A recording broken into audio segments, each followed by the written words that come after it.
Iran સાથેના તણાવ અને હોર્મુઝ સ્ટ્રેટ જેવા મુખ્ય માર્ગો પર જે અવરોધ આવી ગયા છે તેના કારણે ફરી એકવાર વૈશ્વિક ક્રૂડ ઓઇલના જે ભાવ છે એમાં વધારો થઈ રહ્યો છે. વૈશ્વિક પુરવઠા અંગે જે ચિંતાઓ વધી રહી છે તેણે ભારતના પોતાના તેલ ઉત્પાદન તરફ પણ ધ્યાન કેન્દ્રિત કર્યું છે. આનાથી બે મહત્વપૂર્ણ સવાલો ઊભા થાય છે. ભારતના કયા રાજ્યમાં સૌથી વધુ તેલના કુવાઓ છે અને ભારતીય ભૂમિમાંથી કાઢવામાં આવતા તેલનો સાચો માલિક કોણ છે? આ સવાલોની સાથે જાણીએ ગુજરાતના એ તેલ ભંડારો વિશે જે ગુજરાતના વિકાસમાં ખૂબ મોટું યોગદાન આપી રહ્યા છે. જય હિન્દ. BSI TV ન્યૂઝ પર આપની સાથે હું છું નિધિ ગઢવી. વર્તમાન સમયમાં મિડલ ઈસ્ટમાં ચાલી રહેલા સંઘર્ષના કારણે સમગ્ર વિશ્વમાં ક્રૂડ ઓઇલની કટોકટી સર્જાઈ ગઈ છે. અનેક દેશો એવા છે જે ઈંધણના વધતા ભાવ અને અછતના કારણે ચિંતિત છે. જોકે ભારતની મજબૂત વિદેશ નીતિના કારણે દેશમાં ઈંધણનો પુરવઠો જ છે એ જળવાઈ રહ્યો છે. પરંતુ શું તમે જાણો છો કે રશિયા કે આરબ દેશો પર નિર્ભર રહેવાની સાથે આપણું ગુજરાત પણ તેલ ઉત્પાદનમાં ભારતનું એક અગ્રેસર રાજ્ય છે. ગુજરાતની ધરતીના પેટાળમાં તેલનો અખૂટ ખજાનો ભરેલો છે.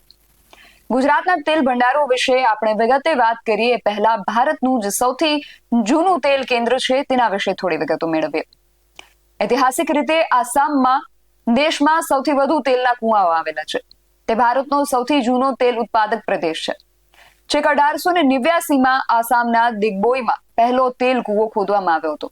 સમય જતા આસામમાં ઘણા મોટા તેલ ક્ષેત્રો વિકસાવવામાં આવ્યા છે, જેમાં નાહરકટિયા અને મોરન હુગરીજનનો સમાવેશ થાય છે, જે તેને ભારતના પ્રારંભિક પેટ્રોલિયમ ઉદ્યોગની કરોડરજ્જુ જેવા બનાવે છે.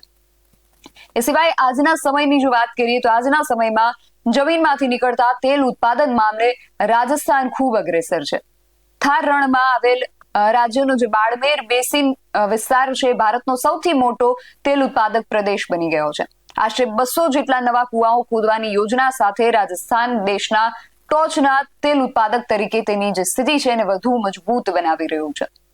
આસામ અને રાજસ્થાન ઉપરાંત અન્ય રાજ્યો પણ તેલ ઉત્પાદનમાં નોંધપાત્ર ફાળો આપી રહ્યા છે અને ગુજરાત પણ લાંબા સમયથી તેલ ઉત્પાદક ક્ષેત્ર રહ્યું છે.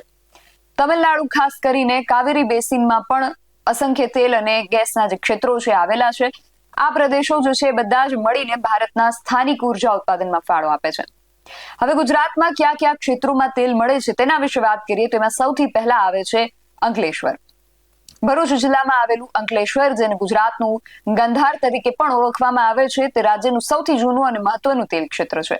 અહીંયાથી મળતા તેલની જે ગુણવત્તા છે એ પણ ખૂબ વિશ્વસનીય માનવામાં આવે છે.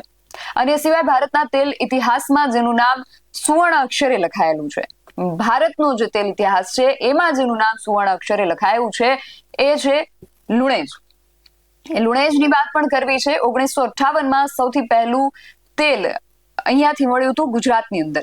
ખંભાત અને લુણેજ વિસ્તાર આજે પણ તેલ અને કુદરતી ગેસ માટે જાણીતા છે. અને જો ઉત્તર ગુજરાતની વાત કરીએ તો ઉત્તર ગુજરાતમાં મહેસાણા એક મોટું ઓઇલ હબ છે. મહેસાણા અને તેની આસપાસના જે લાણવા જેવા વિસ્તારો છે એમાં તેલના અનેક કુવાઓ જે છે કાર્યરત છે, જે દેશની ઉર્જા જરૂરિયાતો જે છે એને સંતોષવા માટે મોટું યોગદાન આપે છે. અને એ સિવાય ગાંધીનગર પાસે આવેલું કલોલ અને અમદાવાદનું સાણંદ અને ધોળકાનું જે ક્ષેત્ર છે ત્યાં પણ મોટા પાયે ક્રૂડ ઓઇલ જે છે એનું ઉત્પાદન હજુ પણ થઈ રહ્યું છે. આ સિવાય પણ અમુક વિસ્તારો છે જેમાં ખેડા જિલ્લાનું જે નવાગામ ક્ષેત્ર છે, એ સિવાય સુરત જિલ્લાનું કોસંબા વિસ્તાર અને ભરૂચ જિલ્લાનો જે પાલેજ વિસ્તાર છે ત્યાં પણ કાચું જે તેલ છે એ મળી આવ્યું છે. ઉલ્લેખનીય છે કે ગુજરાતમાં માત્ર તેલ નીકળે છે એટલું જ નહીં, પણ તેને શુદ્ધ કરવા માટે વડોદરામાં કોયલી રિફાઇનરી અને જામનગરમાં વિશ્વની સૌથી મોટી ખાનગી રિફાઇનરી પણ આવેલી છે.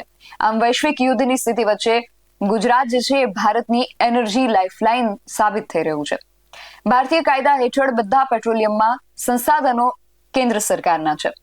બંધારણીય જોગવાઈઓ મુજબ ભૂગર્ભમાંથી અથવા તો સમુદ્રમાંથી તેલ અથવા કુદરતી ગેસ જો મળી આવે છે તો તેના પર કેન્દ્ર સરકારનો જ અધિકાર છે. આનો અર્થ એવો થાય છે કે જો કોઈ ચોક્કસ રાજ્યમાંથી તેલ મળી આવે તો પણ માલિકી હકો જે છે એ તે રાજ્ય અથવા તો જમીનના જે વ્યક્તિગત માલિકો છે એમની પાસે નથી.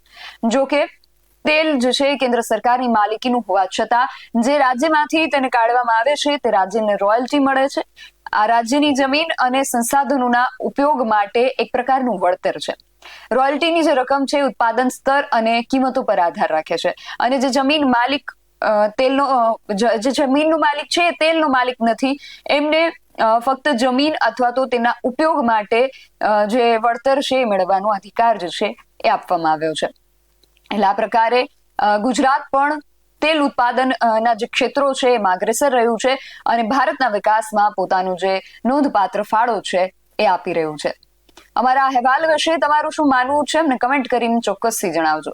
આવા જ વધુ અહેવાલો સાથે મળતા રહીશું. તમે મારી યુટ્યુબ ચેનલને સબસ્ક્રાઇબ કરવાનું અને અમને ફેસબુક અને ઇન્સ્ટાગ્રામ પર ફોલો કરવાનું ભૂલશો નહીં. બાકી અવનવી અપડેટ્સ માટે આપ જોતા રહો BS9 TV ન્યૂઝ. નમસ્કાર.